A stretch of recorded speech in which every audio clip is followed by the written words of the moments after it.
Welcome to the Kumar Dev education. Miss Pal. Mohan Rakesh. वह दूर से दिखाई देती आकृति मिस पाल ही हो सकती थी। फिर भी विश्वास करने के लिए मैंने अपना चश्मा ठीक किया। निसंदेह वह मिस पाल ही थी। यह तो खैर मुझे पता था कि वह उन दिनों कुल्लू में ही कहीं रहती है, पर इस तरह अचानक उससे भेंट हो जाएगी, यह नहीं सोचा था। और उसे सामने देखकर भी मुझे विश्वास नहीं हुआ कि वह हाई रूप से कुल्लू और मनाली के बीच उस छोटे से गांव में रहती होगी। जब वह दिल्ली से नौकरी छोड़कर आई थी तो लोगों ने उसके बारे में क्या क्या नहीं सोचा था। बस रायसनी के डाकखाने के पास पहुंचकर रुक गई। मिस पाल डाकखाने के बाहर खड़ी पोस्टमास्टर से कुछ बात कर रही थी। हाथ में वह एक थैला लिए थी। बस के रुकने पर न जाने किस बात के लिए पोस्टमास्टर को धन्यवाद देती हुई वह बस की तरफ मुड़ी। तभी मैं उतरकर उसके सामने पहुंच गया। एक आदमी के अचानक सामने आ जाने से मिस पाल थोड़ा अचकचा गई, मगर मुझे पहचानते ही उसका चेहरा खुशी और उत्साह से खिल गया। रणजीत तुम, उसने कहा, तुम यहाँ कहाँ से टपक पड़े? मैं इस बस से मनाली से आ रहा हूँ। मैंने कहा, अच्छा, मनाली तुम कब से आए हुए थे? 8-10 दिन हुए आया था। आज वापस जा रहा हूँ। आज ही जा रहे हो? मिस पाल के चेहरे से आधा उत्साह गायब हो गया। देखो कितनी बुर बात है कि 8-10 दिन से तुम यहाँ हो और मुझसे मिलने की तुमने कोशिश भी नहीं की। तुम्हें यह तो पता ही था कि मैं आजकल कुल्लू में हूँ। उद्धरण चिन्ह। हाँ, यह तो पता था, पर यह नहीं पता था कि कुल्लू के किस हिस्से में हो। अब भी तुम अचानक ही दिखाई दे गई। नहीं, मुझे कहाँ से पता चलता कि तुम इस जंगल को आबाद कर रही हो। सचमुच बहुत बुरी बात है, मिस पाल उलाहने के स्वर में बोली। तुम इतने दिनों से यहाँ हो और मुझसे तुम्हारी भेंट हुई आज जाने के वक्त। उद्धरण चिन्ह। ड्राइवर जोर जोर से हॉर्न बजाने लगा। मिस पाल ने कुछ चिढ़कर ड्राइवर की तरफ देखा और एक साथ झिड़कने और क्षमा मांगने के स्वर में कहा, बस जी 1 मिनट, मैं भी इसी बस से कुल्लू चल रही हूँ। मुझे कुल्लू की एक सीट दे दीजिए। Thank you very much. और फिर मेरी तरफ मुड़कर बोली, तुम इस बस से कहाँ तक जा रहे हो? आज तो इस बस से जोगिंदरनगर जाऊंगा। वहां एक दिन रहकर कल सुबह आगे की बस पकड़ूंगा। उद्धरण चिन्ह। ड्राइवर अब और जोर से हॉर्न बजाने लगा। मिस पाल ने एक बार क्रोध और बेबसी के साथ उसकी तरफ देखा और बस के दरवाजे की तरफ बढ़ती हुई बोली, अच्छा, कुल्लू तक तो हम लोगों का साथ है ही, और बात कुल्लू पहुंचकर करेंगे। मैं तो कहती हूँ कि तुम 2-4 दिन यहीं रुको, फिर चले जाना। उद्धरण चिन्ह। बस में पहले ही बहुत भीड़ थी। 2-3 आदमी वहां से और चढ़ गए थे, जिससे अंदर खड़े होने की जगह भी नहीं रही थी। मिस पाल दरवाजे से अंदर जाने लगी तो कंडक्टर ने हाथ बढ़ाकर उसे रोक दिया। मैंने कंडक्टर से बहुत तेरा कहा कि अंदर मेरे वाली जगह खाली है, मिस साहब वहां बैठ जाएंगी और मैं भीड़ में किसी तरह खड़ा होकर चला जाऊंगा। मगर कंडक्टर एक बार जिद पर अड़ा तो अड़ा ही रहा कि और सवारी वह नहीं ले सकता। मैं अभी उससे बात कर ही रहा था कि ड्राइवर ने बस स्टार्ट कर दी। मेरा सामान बस में था, इसलिए मैं दौड़कर चलती बस में सवार हो गया। दरवाजे से अंदर जाते हुए मैंने एक बार मुड़कर मिस पाल की तरफ देख लिया। वह इस तरह हचकचा खड़ी थी जैसे कोई उसके हाथ से उसका सामान छीनकर भाग गया हो और उसे समझ न आ रहा हो कि उसे अब क्या करना चाहिए। बस हल्के हल्के मोड़ काटती कुल्लू की तरफ बढ़ने लगी। मुझे अफसोस होने लगा कि मिस पाल को बस में जगह नहीं मिली, तो मैंने ही क्यों न अपना सामान वहां उतरवा लिया। मेरा टिकट जोगिंदरनगर का था, पर यह जरूरी नहीं था कि उस टिकट से जोगिंदरनगर तक जाऊं ही। मगर मिस पाल से भेंट कुछ ऐसे आकस्मिक ढंग से हुई थी और निश्चय करने के लिए समय इतना कम था कि मैं यह बात उस समय सोच भी नहीं सका था। थोड़ा सा भी समय और मिलता तो मैं जरूर कुछ देर के लिए वहां उतर जाता। उतने समय में तो मैं मिस पाल से कुशल समाचार भी नहीं पूछ सका था, हालांकि मन में उसके संबंध में कितना कुछ जानने की उत्सुकता थी। उसके दिल्ली छोड़ने के बाद लोग उस बारे में जाने क्या क्या बातें करते रहे थे। किसी का ख्याल था कि उसने कुल्लू में एक रिटायर्ड अंग्रेज मेजर से शादी कर ली है और मेजर ने अपने सेब के बगीचे उसके नाम कर दिए हैं। किसी की सूचना थी कि उसे वहां सरकार की तरफ से वजीफा मिल रहा है और वह करती वर्ती कुछ नहीं, बस घूमती और हवा खाती है।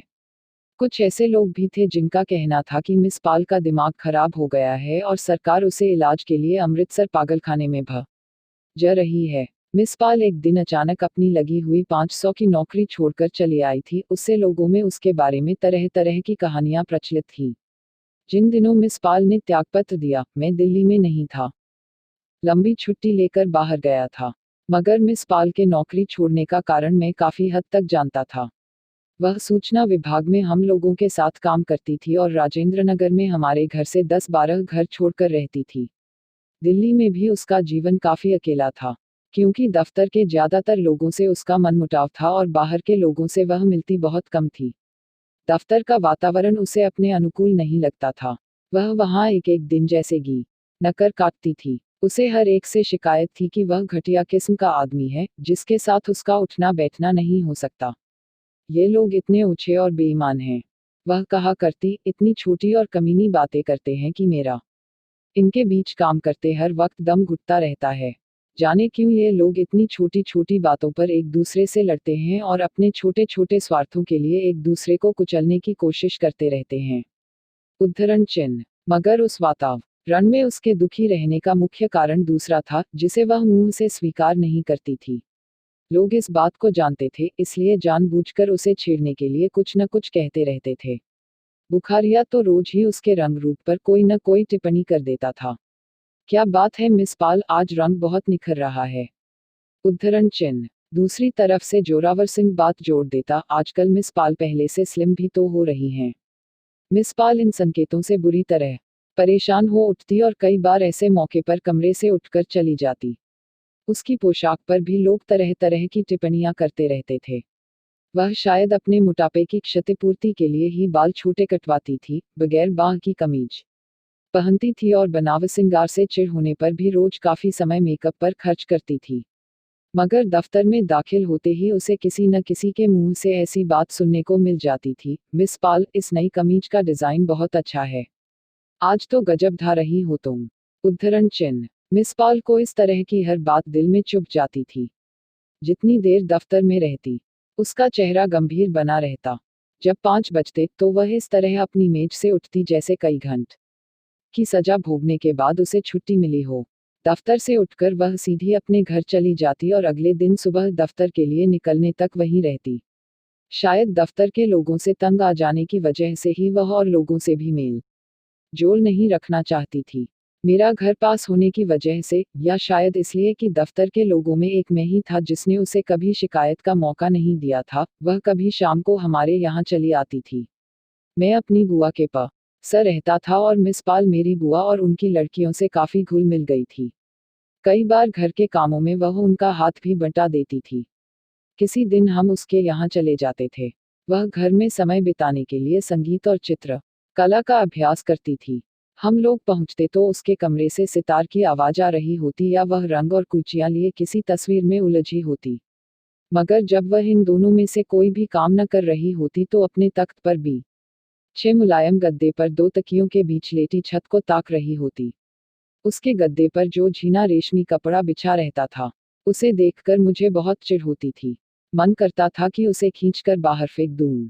उसके कमरे में सितार, तबला, रंग, कैनवस, तस्वीरें, कपड़े तथा नहाने और चाय बनाने का सामान इस तरह उलझे बिखरे रहते थे कि बैठने के लिए कुर्सियों का उद्धार करना एक समस्या हो जाती थी। कभी मुझे उसके झीने रेशमी कपड़े वाले तख्त पर बैठना पड़ जाता तो मुझे मन में बहुत ही परेशानी होती। मन करता कि जितनी जल्दी हो वहां से उठ जाऊं। मिस पाल अपने कमरे के चारों तरफ खोजकर जाने कहां से एक चायदानी और 3-4 टूटी प्यालियां निकाल लेती और हम लोगों को फर्स्ट क्लास बोहेमियन कॉफी पिलाने की तैयारी करने लगती। कभी वह हम लोगों को अपनी बनाई तस्वीरें दिखाती और हम तीनों, मैं और मेरी दोनों बहनें, अपना अज्ञान छिपाने के लिए उनकी प्रशंसा कर देते। मगर कई बार वह हमें बहुत उदास मिलती और ठीक ढंग से बात भी न करती। मेरी बहनें ऐसे मौके पर उससे चिढ़ जाती और कहती कि वे उसके यहाँ फिर नहीं जाएंगी। मगर मुझे ऐसे अवसर पर मिस पाल से ज्यादा सहानुभूति होती। आखिरी बार जब मैं मिस पाल के यहाँ गया, मैंने उसे बहुत ही उदास देखा था। मेरा उन दिनों एपेंडिसाइटिस का ऑपरेशन हुआ था और मैं कई दिन अस्पताल में रहकर आया था। मिस पाल उन दिनों रोज अस्पताल में खबर पूछने आती रही थी। बुआ अस्पताल में मेरे पास रहती थी, पर खाने पीने का सामान इकट्ठा करना उनके लिए मुश्किल था। मिस पाल सुबह सुबह आकर सब्जियां और दूध दे जाती थी। जिस दिन मैं उसके यहाँ गया, उससे एक ही दिन पहले मुझे अस्पताल से छुट्टी मिली थी और मैं अभी काफी कमजोर था। फिर भी उसने मेरे लिए जो तकलीफ उठाई थी, उसके लिए मैं उसे धन्यवाद देना चाहता था। मिस पाल ने दफ्तर से छुट्टी ले रखी थी और कमरा बंद किए अपने गद्दे पर लेटी थी। मुझे पता लगा कि शायद वह सुबह से नहाई भी नहीं है।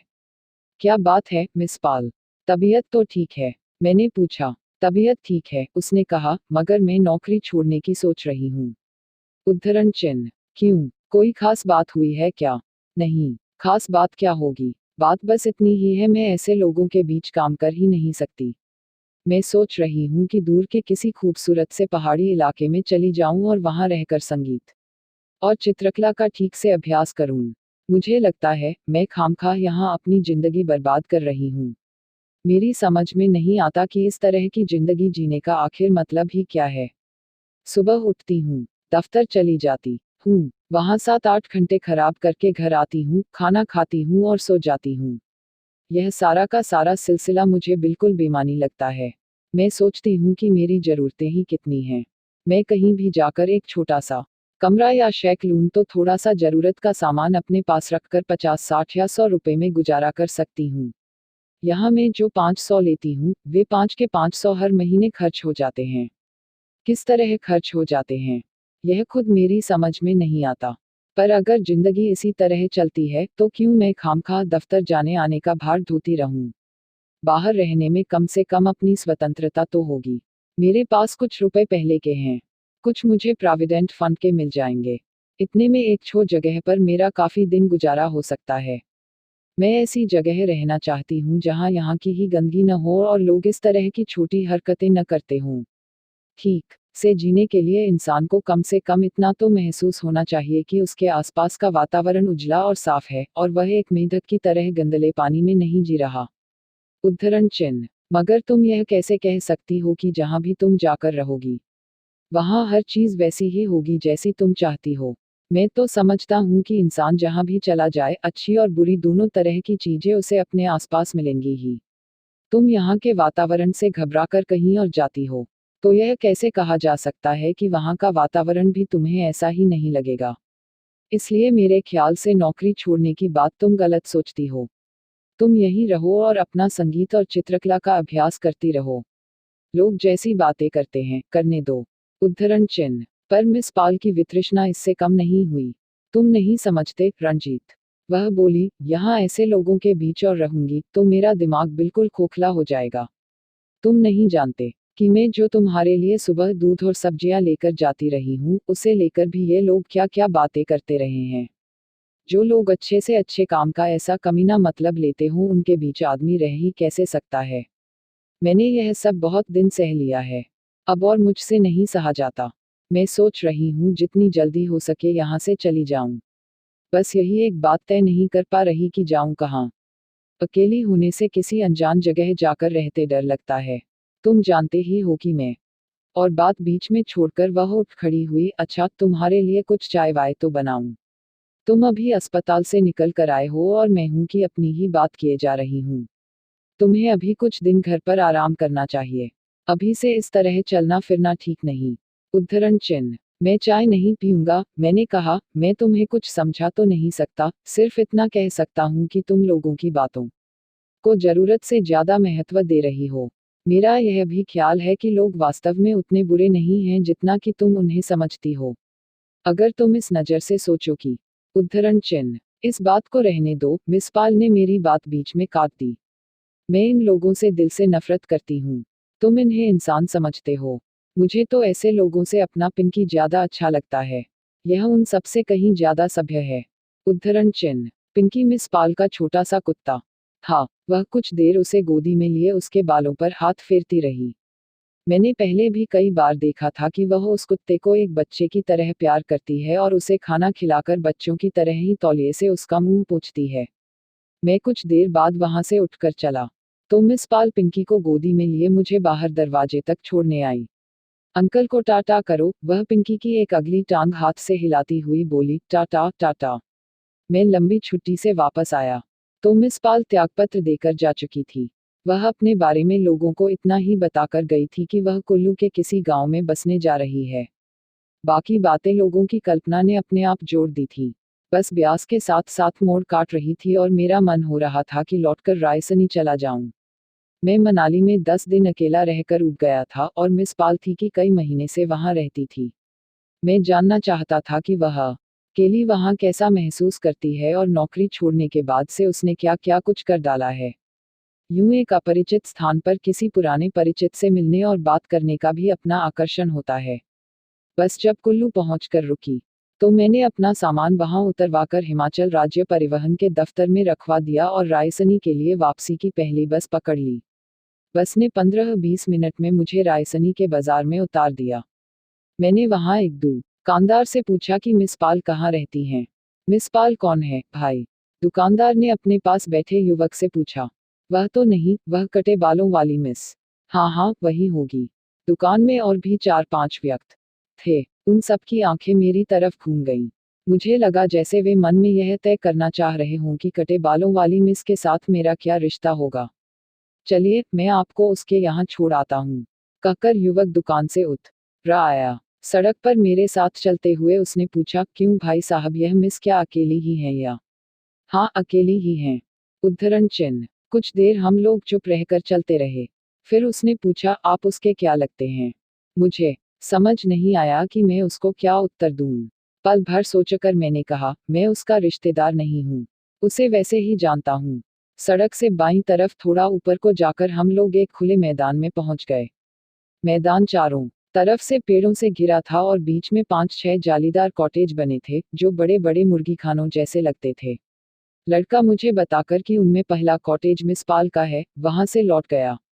मैंने जाकर कॉटेज का दरवाजा खटखटाया। कौन है? अंदर से मिस पाल की आवाज सुनाई दी। एक मेहमान है मिस, दरवाजा खोलो।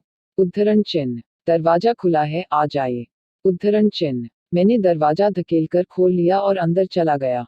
मिस पाल ने एक चारपाई पर अपना गद्दा लगा रखा था और उसी तरह 2 तकियों के बीच लेटी थी जैसे दिल्ली में अपने तख्त पर लेटी रहती थी। सिरहाने के पास एक खुली हुई पुस्तक रखी थी, बिट्रेड डरसेल की कॉन्क्वेस्ट ऑफ हैप्पीनेस। मैं देखकर तय नहीं कर सका कि वह पुस्तक पढ़ रही थी या लेटी हुई सिर्फ छत की तरफ देख रही थी। मुझे देखते ही वह चौंक कर बैठ गई।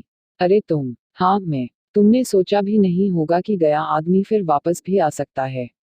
बहुत अजीब आदमी हो तुम। वापस आना था तो उसी समय क्यों नहीं उतर गए? उद्धरण चिन्ह। बजाय इसके कि शुक्रिया अदा करो जो 7 मील जाकर वापस चला आया हूँ। उद्धरण चिन्ह। शुक्रिया अदा करती अगर तुम उसी समय उतर जाते और मुझे बस में अपनी सीट ले लेने देते। उद्धरण चिन्ह। मैंने ठहाका लगाया और बैठने के लिए जगह ढूंढने लगा। वहां भी चारों तरफ वही बिखराव और अव्यवस्था थी जो दिल्ली में उसके घर दिखाई दिया करती थी। हर चीज, हर दूसरी चीज की जगह काम में लाई जा रही थी। एक कुर्सी ऊपर से नीचे तक मैले कपड़ों से लदी थी। दूसरी पर कुछ रंग बिखरे थे और एक प्लेट रखी थी जिसमें बहुत सी कीलें पड़ी थी। बैठो, मैं झट से तुम्हारे लिए चाय बनाती हूँ। मिस पाल व्यस्त होकर उठने लगी। अभी मुझसे बैठने को तो कहा नहीं और चाय की फिक्र पहले से करने लगी। मैंने कहा, मुझे बैठने की जगह बता दो और चाय वाय रहने दो। इस वक्त तुम्हारी बोहिमियन चाय पीने का जरा मन नहीं है। उद्धरण चिन्ह। तो मत पियो, मुझे कौन झंझट करना अच्छा लगता है। बैठने की जगह मैं अभी बनाए देती हूँ। और कपड़े अपड़े हटाकर उसने एक कुर्सी खाली कर दी। बाईं तरफ एक बड़ी सी मेज थी, पर उस पर भी इतनी चीजें पड़ी थी कि कहीं कोहनी रखने तक की जगह नहीं थी। मैंने बैठकर टांगे फैलाने की कोशिश की तो पता चला कपड़ों के ढेर के नीचे मिस पाल ने अपने बनाए खाके रख रखे हैं। मिस पाल फिर से अपने बिस्तर में तकियों के सहारे बैठ गई थी। दे पर उसने वही झीना रेशमी कपड़ा बिछा रखा था जिसे देखकर मुझे चिढ़ हुआ करती थी। मेरा उस समय भी मन हुआ कि उस कपड़े को निकालकर फाड़ दूं या कहीं आग में झोंक दूं। मैंने सिगरेट सुलगाने के लिए मेज से दियासला टी की डिबिया उठाई मगर खोलते ही वापस रख दी। डिबिया में दियासलाइयां नहीं थी, गुलाबी सा रंग भरा था। मैंने चारों तरफ नजर दौड़ाए मगर और डिबिया कहीं दिखाई नहीं दी। दियासलाई किचन में होगी, मैं अभी लाती हूँ, कहती हुई मिस पाल फिर उठी और कमरे से चली गई। मैं उतनी देर आसपास देखता रहा। मुझे फिर उस दिन की याद हो आई जिस दिन मैं मिस पाल के घर देर तक बैठा उससे बातें करता रहा था। पिंकी से मिस पाल के टाटा कराने की बात याद आने से मैं हंस दिया। तभी मिस पाल दियासलाई की डिबिया लिए आ गई। मेरा अकेले में हंसना शायद उसे बहुत अस्वाभाविक लगा। वह सहसा गंभीर हो गई। किसी ने कुछ पिला विला दिया है क्या? उसने मजाक और शिकायत के स्वर में कहा। मैं अपने इस तरह लौटकर आने की बात पर हंस रहा हूँ।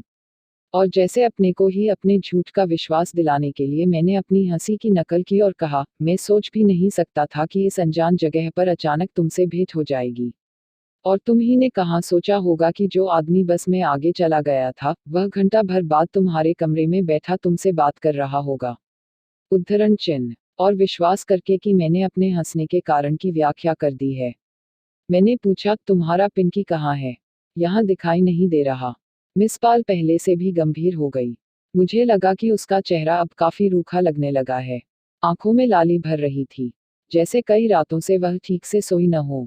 पिंकी को यहाँ आने के बाद एक रात सर्दी लग गई थी। उसने अपनी सांस दबाकर कहा, मैंने उसे कितनी ही गर्म चीजें खिलाईं, पर वह 2 दिन में चलता बना।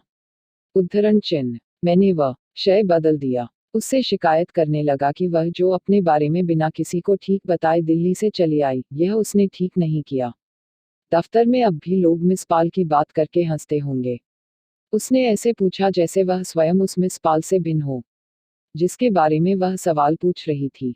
पर उसकी आंखों में यह जानने की बहुत उत्सुकता भर रही थी कि मैं उसके सवाल का क्या जवाब देता हूँ। लोगों की बातों को तुम इतना महत्व क्यों देती हो? मैंने कहा, लोग वैसी बातें इसलिए करते हैं कि उनके जीवन में मनोरंजन के दूसरे साधन बहुत कम होते हैं। जब वह व्यक्ति चला जाता है तो 4 दिन में यह भूल जाते हैं कि संसार में उसका अस्तित्व था भी या नहीं। उद्धरण चिन्ह। कहते कहते मुझे एहसास हो आया कि मैंने यह कहकर गलती की है। मिस पाल मुझसे यही सुनना चाहती थी कि लोग अब भी उसके बारे में उसी तरह बात करते हैं और उसी तरह उसका मजाक उड़ाते हैं। यह विश्वास उसके लिए अपने वर्तमान को सार्थक समझने के लिए जरूरी था। हो सकता है तुम्हारे सामने बात न करते हों, मिस पाल बोली, क्योंकि उन्हें पता है कि हम लोग मित्र रहे हैं। नहीं तो वे कमीने लोग बात करने से बाज आ सकते हैं। अच्छा था कि मिस पाल ने मेरी बात पर विश्वास नहीं किया। उसने समझा कि मैं झूठ-मूठ उसे दिलासा देने की कोशिश कर रहा हूँ। हो सकता है बात करते भी हों, मैंने कहा, पर तुम अब उन लोगों की बात क्यों सोचती हो? कम से कम तुम्हारे लिए तो उन लोगों का अब अस्तित्व ही नहीं है। मेरे लिए उन लोगों का अस्तित्व कभी था ही नहीं। मिस पाल ने मुंह बिचका दिया, मैं उनमें से किसी को अपने पैर के अंगूठे के बराबर भी नहीं समझती थी। उद्धरण चिन्ह। आंखों से लग रहा था जैसे अब भी उन लोगों को अपने पास देख रही हो और उसे खेद हो कि वह ठीक से उनसे प्रतिशोध क्यों नहीं ले पा रही।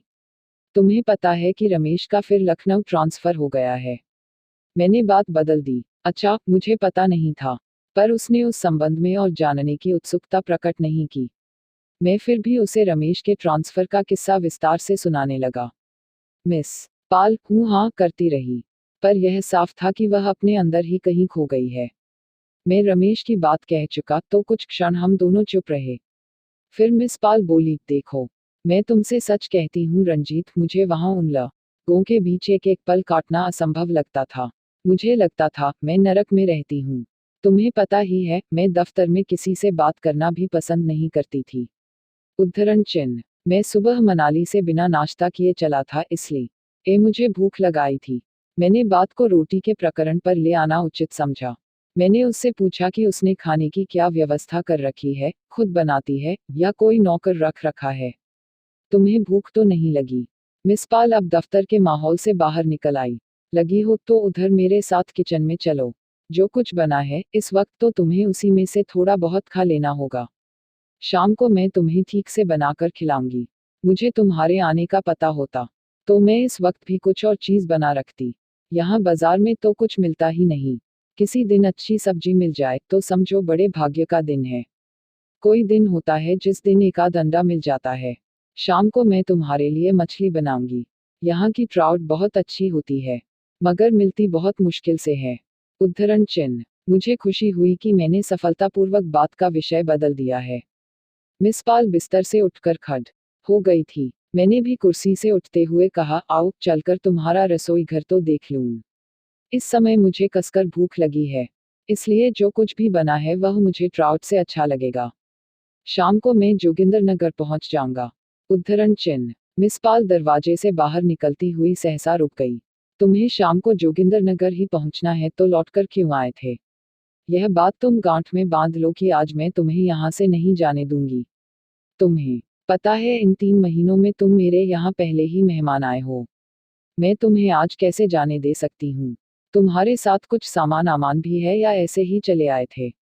मैंने उसे बताया कि मैं अपना सामान हिमाचल राज्य परिवहन के दफ्तर में छोड़ आया हूँ और उससे कह आया हूँ कि 2 घंटे में मैं लौट आऊंगा। मैं अभी पोस्टमास्टर से वहां टेलीफोन करा दूंगी। कल तक तुम्हारा सामान यहाँ ले आएंगे। तुम कम से कम 1 सप्ताह यहाँ रहोगे। समझे? मुझे पता होता कि तुम मनाली में आए हुए हो तो मैं भी कुछ दिन के लिए वहां चली आती। आजकल तो मैं यहाँ। खैर, तुम पहले उधर तो आओ, नहीं भूख के मारे ही यहाँ से भाग जाओगे। उद्धरण चिन्ह। मैं इस नई स्थिति के लिए तैयार नहीं था। उस संबंध में बाद में बात करने की सोचकर मैं उसके साथ रसोई घर में चला गया। रसोई घर में कमरे जितनी अराजकता नहीं थी, शायद इसलिए कि वहां सामान ही बहुत कम था। एक कपड़े की आराम कुर्सी थी, जो लगभग खाली ही थी, उस पर सिर्फ नमक का एक डिब्बा रखा हुआ था। शायद मिस पाल उस पर बैठकर खाना बनाती थी। खाना बनाने का और सारा सामान एक टूटी हुई मेज पर रखा था। कुर्सी पर रखा हुआ डिब्बा उसने जल्दी से उठ कर मेज पर रख दिया और इस तरह मेरे बैठने के लिए जगह कर दी। फिर मिस पाल ने जल्दी जल्दी स्टोव जलाया और सब्जी की पतीली उस पर रख दी। कलछी साफ नहीं थी, वह उसे साफ करने के लिए बाहर चली गई।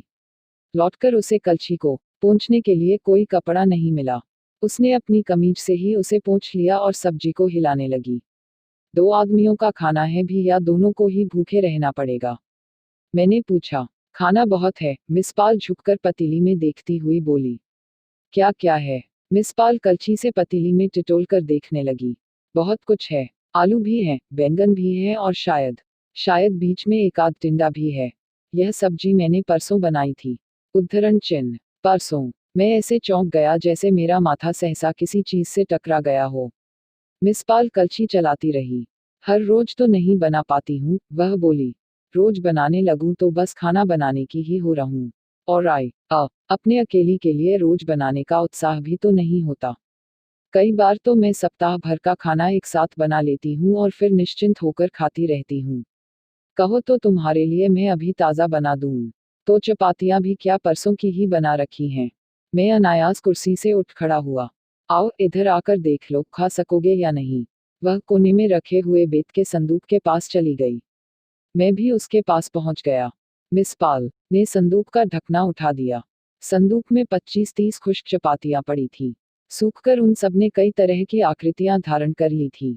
मैं संदूक के पास से आकर फिर कुर्सी पर बैठ गया। तुम्हारे लिए ताज़ा चपातियां बना देती हूँ। मिस पाल एक अपराधी की तरह देखती हुई बोली।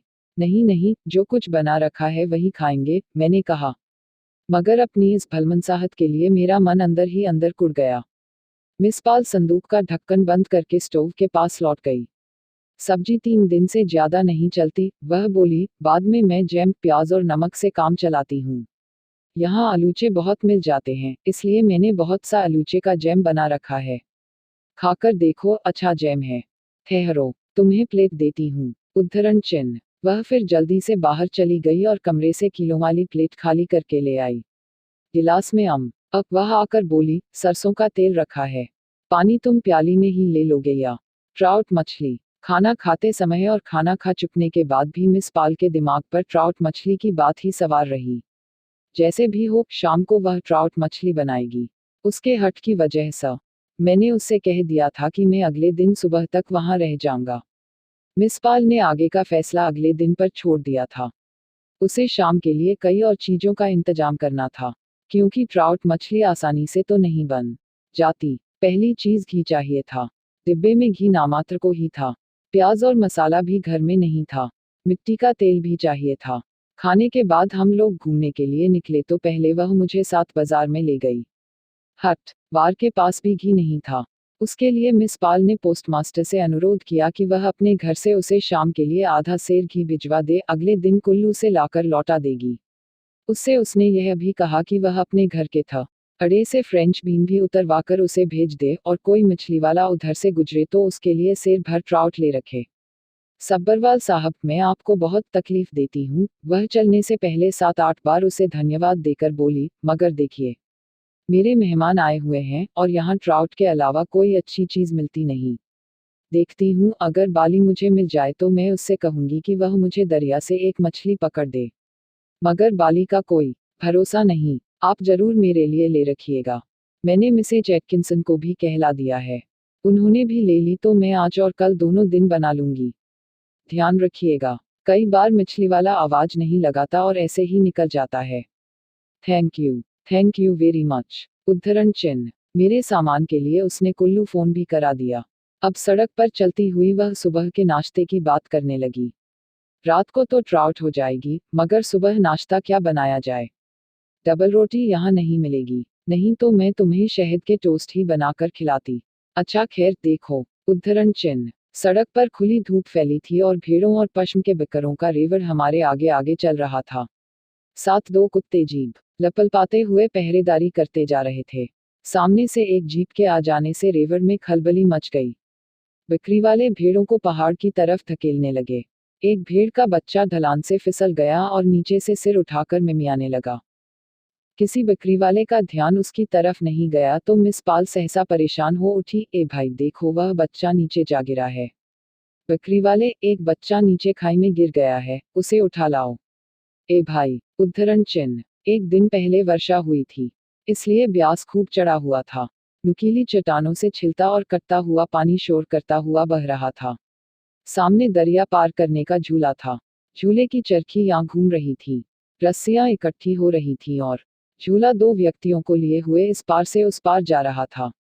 सहसा झूले में बैठे हुए दोनों व्यक्ति ही करके हंसने लगे, जैसे किसी को चिढ़ा रहे हों। फिर उनमें से एक ने जोर से छींक दिया। झूला उस पर पहुंच गया और वे व्यक्ति उसी तरह हंसते और छींकते हुए उससे उतर गए। झूला छोड़ दिया गया और उसकी रस्सियां इस सिरे से उस सिरे तक आधी गोलाइयों में फैल गईं। जो व्यक्ति उधर उतरे थे वे उस किनारे से फिर एक बार जोर से हंसे। तभी झूला खींचने वालों में एक लड़का मचान से उतरकर हमारे पास आ गया। वह ऐसे बात करने लगा जैसे अभी अभी कोई दुर्घटना होकर हटी हो। मिस साहब, उसने कहा, यह वही सुदर्शन है जिसने आपके कुत्ते को कुछ खिलाया था।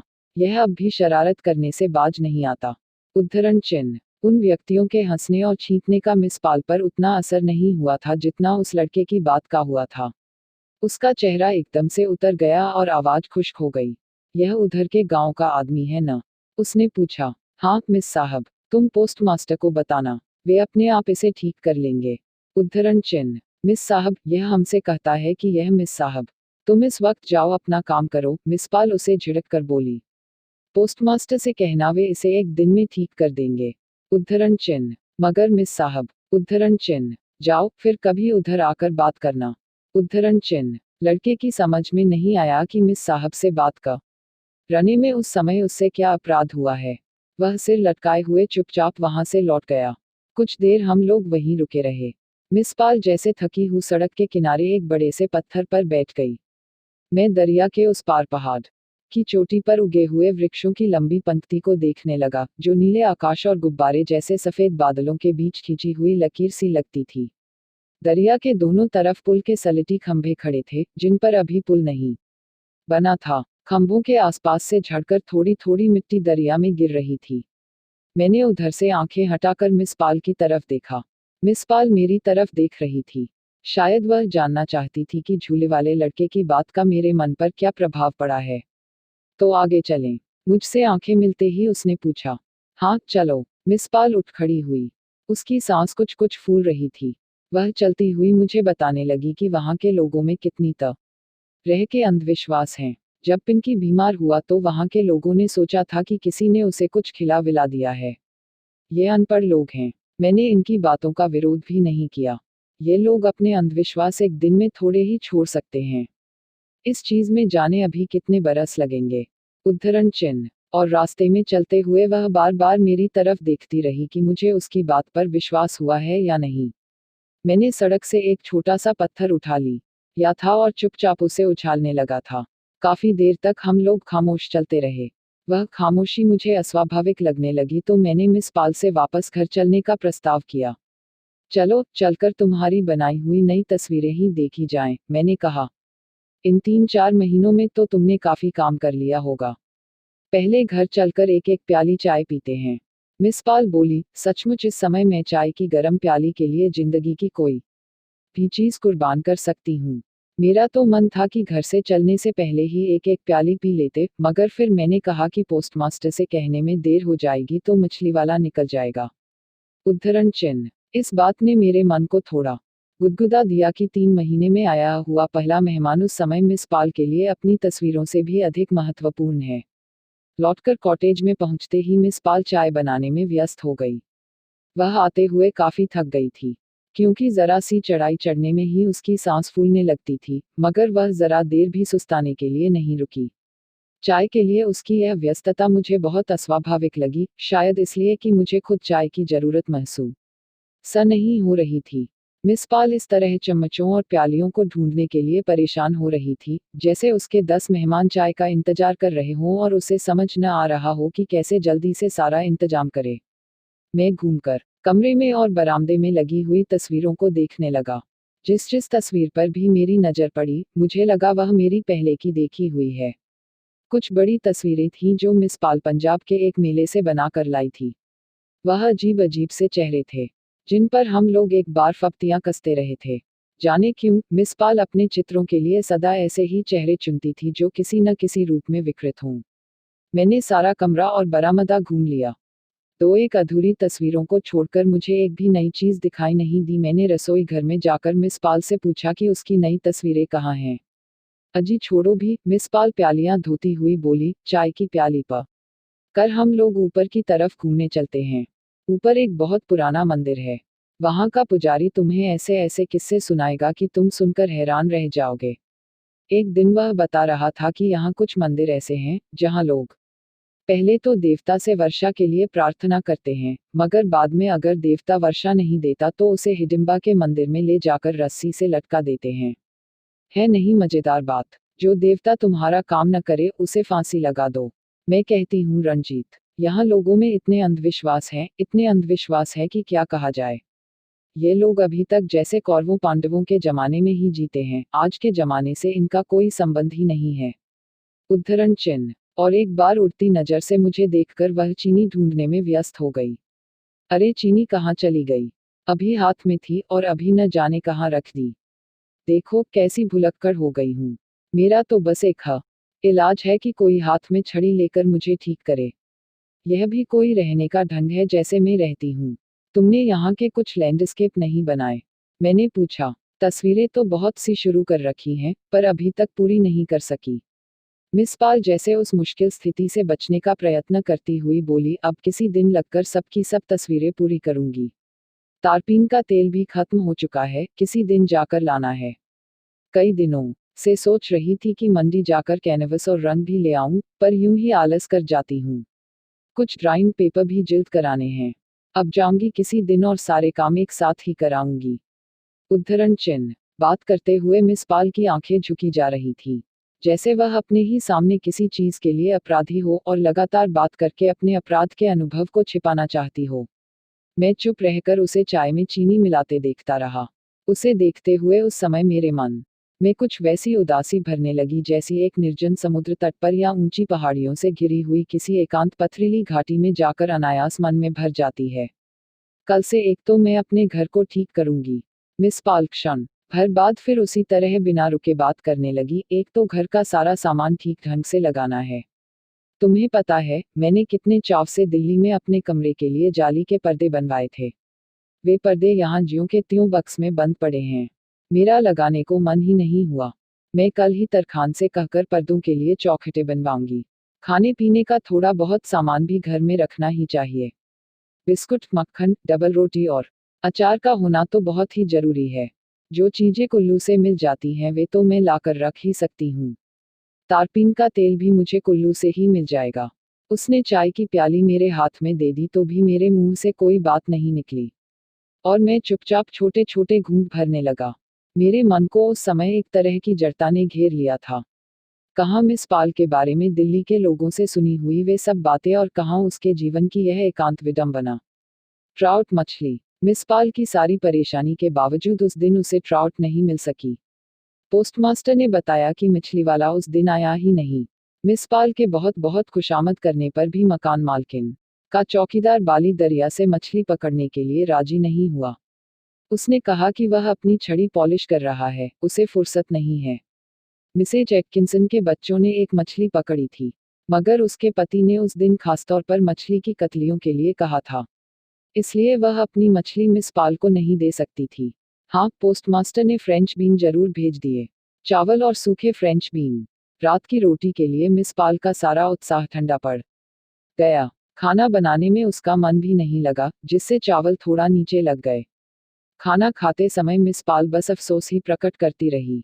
मैं बहुत बदकिस्मत हूँ रंजीत, हर लिहाज से मैं बहुत ही बदकिस्मत हूँ। खाना खान के बाद हम लोग बाहर मैदान में कुर्सियां निकालकर बैठ गए तो उसने कहा। वह सिर के पीछे हाथ रखे आकाश की ओर देख रही थी। 12वीं या 13वीं की रात होने से आकाश में तीन तरफ खुली चांदनी फैली थी। ब्यास की आवाज वातावरण में एक गूंज पैदा कर रही थी। वृक्षों की सरसराहट के अतिरिक्त मैदान की घास से भी एक धीमी सी सरसराहट निकलती प्रतीत होती थी। हवा तेज थी और सामने पहाड़ के पीछे से उठता हुआ बादल धीरे धीरे चांद की तरफ सरक रहा था। क्या बात है मिस पाल, तुम इस तरह गुमसुम क्यों हो रही हो? मैंने कहा, चावल थोड़े खराब हो गए, तो इसमें इस तरह उदास होने की क्या बात है? मिस पाल सामने पहाड़ की धुंधली रेखा को देखती रही, जैसे उसमें कोई चीज खोज रही हो। मैं सोचती हूँ रंजीत कि मेरे जीने का कोई भी अर्थ नहीं है, उसने कहा। और वह मुझे अपने आरंभिक जीवन की कहानी सुनाने लगी। उसे बहुत बड़ी शिकायत थी कि आरंभ में अपने घर में भी उसे जरा सुख नहीं मिला। यहाँ तक कि अपने माता पिता का स्नेह भी उसे नहीं मिला। उसकी अपनी माँ ने भी उसे प्यार नहीं किया। इसी वजह से 15 साल पहले वह अपना घर छोड़कर नौकरी करने के लिए निकल आई थी। सोचो, माँ को मेरा घर में होना ही बुरा लगता था। पिताजी को मेरे संगीत सीखने से चिढ़ थी। वे कहा करते थे कि मेरा घर घर है, रंडीखाना नहीं। भाइयों का जो थोड़ा बहुत प्यार था, वह भी भाभियों के आने के बाद छिन गया। मैंने आज तक कितनी कितनी मुश्किल से अपनी आई पवित्रता को बचाया है, यह मैं ही जानती हूँ। तुम सोच सकते हो कि एक अकेली लड़की के लिए यह कितना मुश्किल होता है। मेरा लाहौर की तरफ घूमने जाने को मन था। वहाँ की कुछ तस्वीरें बनाना चाहती थी, मगर मैं वहाँ नहीं गई, क्योंकि मैं सोचती थी कि मर्द की पशु शक्ति के सामने आए मैं अकेली क्या कर सकूंगी। फिर तुम्हें पता है कि अपार्टमेंट के लोग वहाँ मेरे बारे में कैसी बुरी बुरी बातें किया करते थे। इसीलिए मैं कहती हूँ कि मुझे वहाँ के एक एक आदमी से नफरत है। वे तुम्हारे बुखारिया और मिर्जा और जोरावर सिंह। मैं तो कभी ऐसे लोगों के साथ बैठकर एक प्याली चाय भी पीना पसंद नहीं करती थी। तुम्हें याद है एक बार जब जोरावर सिंह ने मुझसे कहा था, उद्धरण चिन्ह। और फिर वह दफ्तर के जीवन की कई छोटी छोटी घटनाएं दोहराने लगी। जब मैंने देखा कि वह फिर से उसी वातावरण में जाकर खामखा अपना गुस्सा भड़का रही है, तो मैंने उससे फिर कहा कि वह अब दफ्तर के लोगों के बारे में न सोचे, अपने संगीत और अपने चित्रों की बात ही सोचे। तुम यहाँ रहकर कुछ अच्छी अच्छी चीजें बना लो, फिर दिल्ली आकर अपनी प्रदर्शनी करना। मैंने कहा, जब लोग तुम्हारी चीजें देखेंगे और तुम्हारा नाम सुनेंगे तो अपने आप तुम्हारी कद्र करेंगे। उद्धरण चिन्ह। न, मैं प्रदर्शनी अदर्शनी के किसी चक्कर में नहीं पड़। मिस पाल उसी तरह सामने की तरफ देखती हुई बोली, तुम जानते ही हो इन सब चीजों में कितनी पॉलिटिक्स चलती है। मैं उस पॉलिटिक्स में नहीं पड़ना चाहती। मेरे पास अभी 3-4 हजार रुपए हैं, जिनसे मेरा फी दिन गुजारा चल जाएगा। जब ये रुपए चुक जाएंगे तो। और वह जैसे कुछ सोचती हुई चुप कर गई। मैं आगे की बात सुनने के लिए बहुत उत्सुक था, मगर मिस पाल कुछ देर बाद कंधे हिलाकर बोली, तो भी कुछ न कुछ हो ही जाएगा। अभी वह वक्त आए तो सही। बादल ऊंचा उठ रहा था और वातावरण में ठंडक बढ़ती जा रही थी। जंगल की तरफ से आती हुई हवा की गूंज शरीर में बार बार सिहरन भर देती थी। साथ के कॉटेज में रेडियो पर पश्चिमी संगीत चल रहा था। उससे आगे के कॉटेज में लोग खिलखिलाकर हंस रहे थे। मिस पाल अपनी आंखें मूंदे हुए मुझे बताने लगी कि होशियारपुर में उसने भृगु संहिता से अपनी कुंडली निकलवाई थी। उस कुंडली के फल के अनुसार ही सजन्म में उस पर यह शाप है कि उसे कोई सुख नहीं मिल सकता, न धन का, न ख्याति का, न प्यार का। इसका कारण भी भृगु संहिता में दिया था। अपने पिछले जन्म में वह सुंदर लड़की थी और नृत्य संगीत आदि कलाओं में तब पटु थी। उसके पिता बहुत धनी थे और वह उनकी अकेली संतान थी। जिस व्यक्ति से उसका ब्याह हुआ वह बहुत सुंदर और धनी था। मगर मुझे अपनी सुंदरता और अपनी कला का बहुत मान था, इसलिए मैंने अपने पति का आदर नहीं किया। कुछ ही दिनों में वह बेचारा दुखी होकर इस संसार से चल बसा। इसीलिए मुझ पर अब यह शाप है कि इस जन्म में मुझे सुख नहीं मिल सकता। उद्धरण चिन्ह। मैं चुपचाप उसे देखता रहा। अभी दिन में ही वह वहां के लोगों के अंधविश्वासों की चर्चा करती हुई उनका मजाक उड़ा रही थी। सहसा मिस पाल भी बोलते बोलते चुप कर गई और उसकी आंखें मेरे चेहरे पर स्थिर हो गईं। उसके लिपस्टिक से रंगे हुए ओठों की तह में जैसे उस समय कोई चीज कांप रही थी। काफी देर हम लोग चुप बैठे रहे। बादल ने चांद को छा लिया था और चारों तरफ गहरा अंधेरा हो रहा था। सहसा साथ के कॉटेज की बत्ती भी बुझ गई, जिससे अंधेरा और भी गहरा लगने लगा। मिस पाल उसी तरह मेरी तरफ देख रही थी। मुझे महसूस होने लगा कि मेरे आसपास की हवा कुछ भारी हो रही है। मैं सहसा कुर्सी पीछे सरकाकर उठ खड़ा हुआ। मेरा ख्याल है अब रात काफी हो गई है, मैंने कहा, इसलिए अब चलकर सो रहा जाए और बातें अब सुबह होंगी। हाँ हाँ, मिस पाल भी अपनी कुर्सी से उठती हुई बोली, मैं अभी चलकर बिस्तर बिछा देती हूँ। तुम बताओ, तुम्हारा बिस्तर बरामदे में बिछा दूं या? उद्धरण चिन्ह। हाँ, बरामदे में ही बिछा दो। अंदर काफी गर्मी होगी। देख लो, रात को ठंड हो जाएगी। कोई बात नहीं, बरामदे में हवा आती रहेगी तो अच्छा लगेगा। और बरामदे में लेटे हुए मैं देर तक जाली के बाहर देखता रहा। बादल पूरे आकाश में छा गया था और दरिया का शब्द बहुत पास आया सा लगता था। जाली से लगा हुआ मकड़ी का जाला हवा से हिल रहा था। पास ही कोई चूहा कोई चीज कुतर रहा था। अंदर कमरे से बार बार करवट बदलने की आवाज सुनाई दे जाती थी। रणजीत। अंदर से आवाज आई तो मेरे सारे शरीर में एक सिहरन भर गई। मिस पाल, सर्दी तो नहीं लग रही? नहीं, बल्कि हवा है, इसलिए अच्छा लग रहा है। उद्धरण चिन्ह। और तभी मोटी मोटी बूंदें पड़ने लगी। पानी की बौछार मेरे बिस्तर पर आने लगी तो मैंने करवट बदली। बरामदे की बत्ती मैंने जलती रहने दी थी, इसलिए कई चीजें इधर उधर बिखरी नजर आ रही थी। बिस्तर बिछाते समय मिस पाल को घर की काफी उथल पुथल करनी पड़ी थी। मेरी चारपाई के सही एक तिपाई औंधी पड़ी थी और उससे जरा आगे तस्वीरों के कुछ एक फ्रेम रास्ते में गिरे थे। सामने के कोने में मिस पाल के ब्रश और कपड़े एक ढेर में उलझे हुए पड़े थे। अंदर की चारपाई चिरमिराई और लकड़ी के फर्श पर पैरों की धप धप आवाज सुनाई देने लगी। फिर सुराही से चुल्लू में पानी पीने की आवाज आने लगी। रणजीत। मिस पाल, प्यास तो नहीं लगी? नहीं। उद्धरण चिन्ह। अच्छा, सो जाओ। उद्धरण चिन्ह। कुछ देर मुझे लगता रहा जैसे मेरे आसपास एक बहुत तेज सांस चल रही है जो धीरे धीरे दबे पैरों सारे वातावरण पर अधिकार करती जा रही है और आसपास की हर चीज अपने पर उसका दबाव महसूस कर रही है। पानी की बौछार कुछ धीमी पड़ने लगी तो मैंने फी रसे जाली की तरफ करवट बदल ली और पहले की तरह ही बाहर देखने लगा। तभी पास ही झन से किसी चीज के गिरने की आवाज सुनाई दी। क्या गिरा है रणजीत? अंदर से आवाज आई। पता नहीं, शायद किसी चूहे ने कुछ गिरा दिया है। उद्धरण चिन्ह। सचमुच मैं यहाँ चूहों से बहुत तंग आ गई हूँ। उद्धरण चिन्ह। मैं चुप रहा। अंदर की चारपाई फिर चिरमिराए। अच्छा, सो जाओ। उद्धरण चिन्ह। सारी रात पानी पड़ता रहा। सुबह सुबह वर्षा थम गई, मगर आकाश साफ नहीं हुआ। सुबह उठ कर चाय के समय तक मेरी मिस पाल से खास बात नहीं हुई। चाय पीते समय भी मिस पाल अधूरे अधूरे टुकड़ों में ही बात करती रही। मैंने उससे कहा कि मैं अब पहली बस से चला जाऊंगा तो उसने एक बार भी मुझसे रुकने के लिए आग्रह नहीं किया। यूं साधारण बातचीत में भी मिस पाल काफी तकल्लुफ बरत रही थी, जैसे किसी बिल्कुल अपरिचित व्यक्ति से बात कर रही हो। मुझे उसका सारा व्यवहार बहुत अस्वाभाविक लग रहा था। वह जैसे बात न करने के लिए ही अपने को छोटे छोटे कामों में व्यस्त रख रही थी। मैंने दो एक बार उससे हल्के से मजाक करने का भी प्रयत्न किया जिससे तनाव हट जाए और मैं उससे ठीक से विदा लेकर जा सकूं, मगर मिस पाल के चेहरे पर हल्की सी मुस्कुराहट भी नहीं आई। अच्छा तो मिस पाल, अब चलने की बात की जाए, आखिर मैंने कहा, तुम कल कह रही थी कि तुम भी कुल्लू तक साथ ही चलोगी। तो अच्छा होगा कि तुम आज ही वहां से अपना सारा सामान भी ले आओ। बाद में तुम फिर आलस कर जाओगी। उद्धरण चिन्ह। नहीं, मैं आलस नहीं करूंगी, मिस पाल बोली, किसी दिन जाकर जो जो कुछ लाना है सब ले आऊंगी।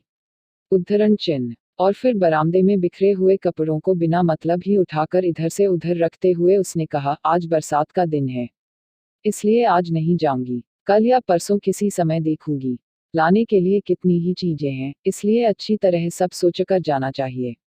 आज घिरा हुआ दिन है, इसलिए आज नहीं।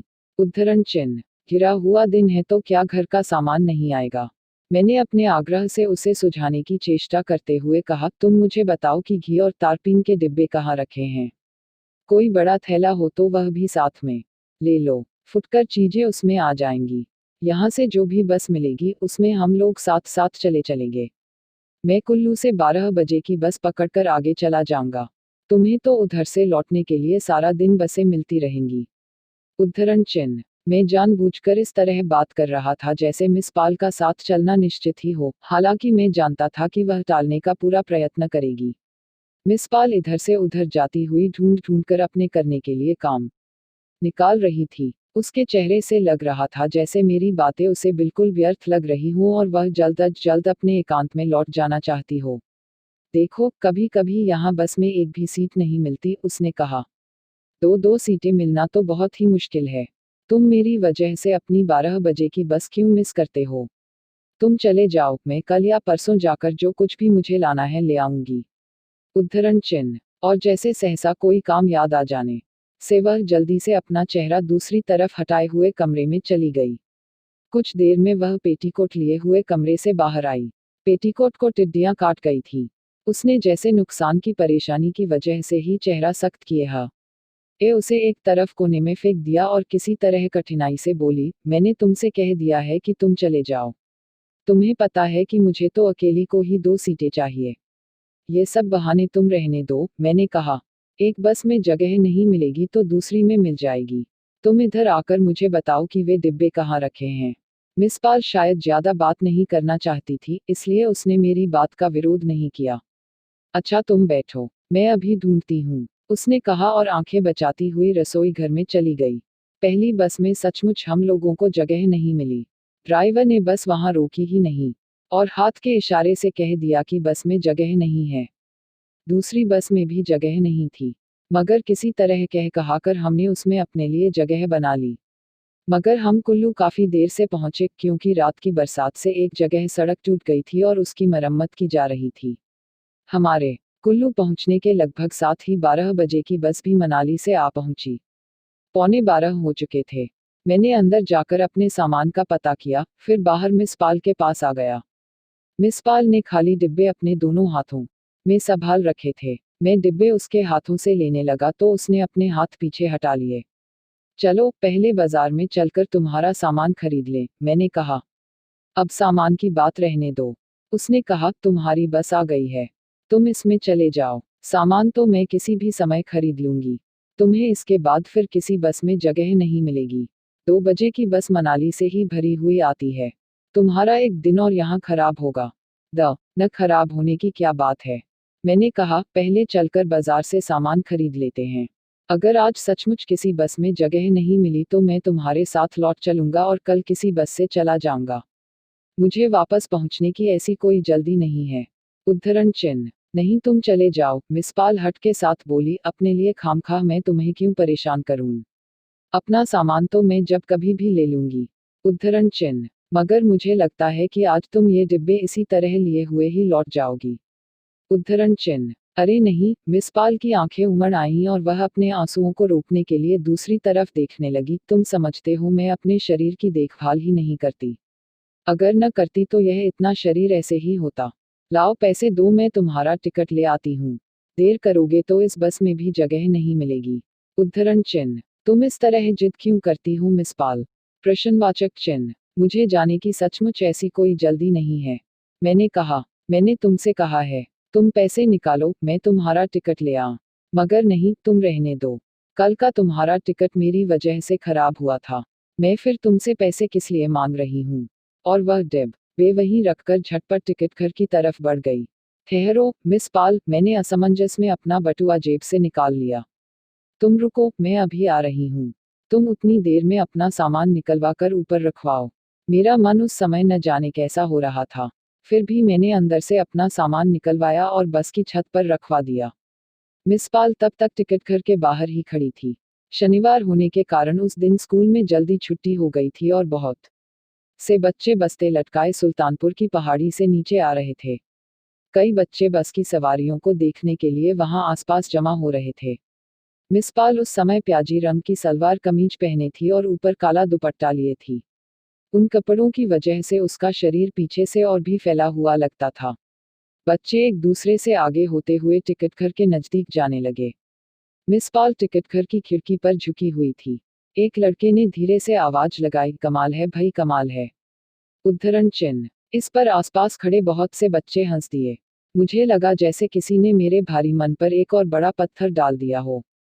बच्चे सबके सब टिकट घर के आसपास जमा हो गए थे और आपस में खुसर पुसर कर रहे थे।